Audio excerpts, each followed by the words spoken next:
Going into this speech today, this longer speech that we've taken for this class period, I chose originally something very prominent in my life. I chose sports, something that was very important.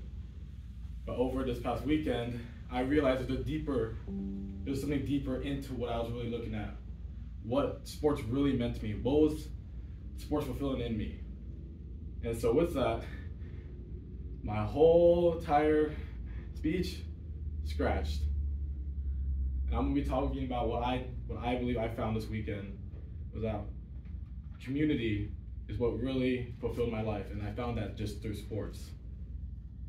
You can just imagine the connection you make. Every person you meet, you can leave a lasting impact on their hearts, and they can leave one on yours. Picture the rich tapestry of relationships that form from the essence of just who you are. We all thrive for connections, whether it's with family, friends, or even a broader community like this classroom.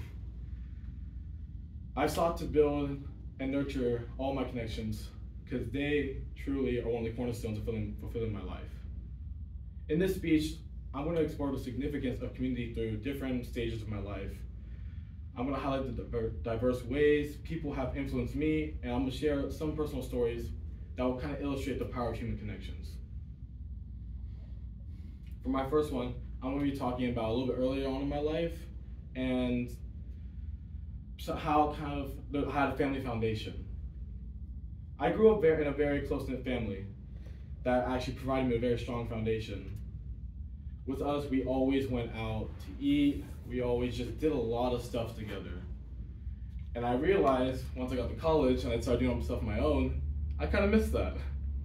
I missed being around people that gave me energy. I missed being around people that I knew loved me for who I was.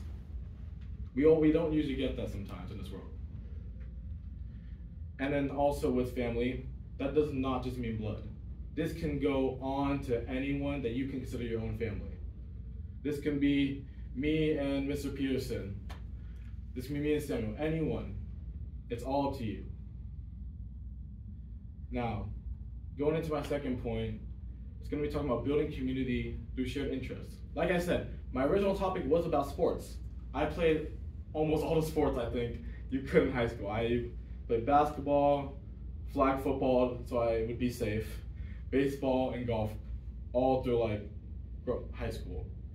It was great. I love it so much. I still play today, but it's different. It's different because I'm missing the one thing that I didn't know I needed, the community. Of course, I can always go outside right now and just shoot a basketball basket. But where's the fun in that when I can't compete with someone else?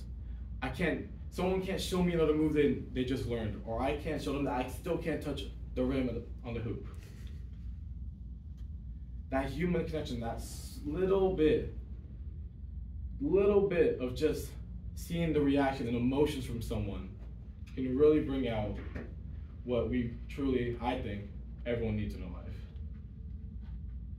And for my last point, this is going to be more talking about nurturing my personal connections through either professional setting or just casual. Because I believe that building a network of supportive professional relationships is really, really important. I feel like it is for everyone. This is how you get to explore more of the world. This is how you can kind of benefit more from what other people have done and what you have done too. It's kind of a give and go type beat. With an example I'd give right here are like mentorship programs where experienced colleagues guided my career growth. So for me, if I take it into a sportsmanship, I started coaching this year for the basketball team.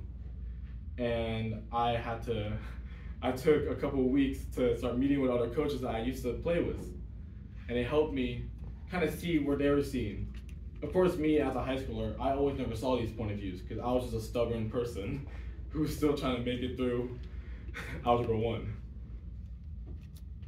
And then my second point for this one was nurturing those connections. Because as much as it is meeting new people and making those small interactions, you want to keep it alive. It's like watering the plant. You don't just water it once and then leave it be. It's just going to die from there. You got to keep building it. You got to keep letting it grow and helping it grow so you can see what it can flourish into. Because truly, you don't ever know. So to go over all these main points, we talked about the early connections that I got, my foundation mainly, that was laid from family and friends. And then the second thing was about shared interests, which I talked about sports, and how they broadened my sense of what can be a community. The last thing is personal and professional connections. Now they can enrich my life in aspects I never thought I'd see. Community in all its forms has been the most important aspect of my life, shaping who I am and guiding my interactions with others. Think about the connections you have made and the communities you are a part of. Each relationship is a thread in the tapestry of your life, making it richer and more vibrant. I want us all to cherish these connections and continue to build meaningful communities wherever we go.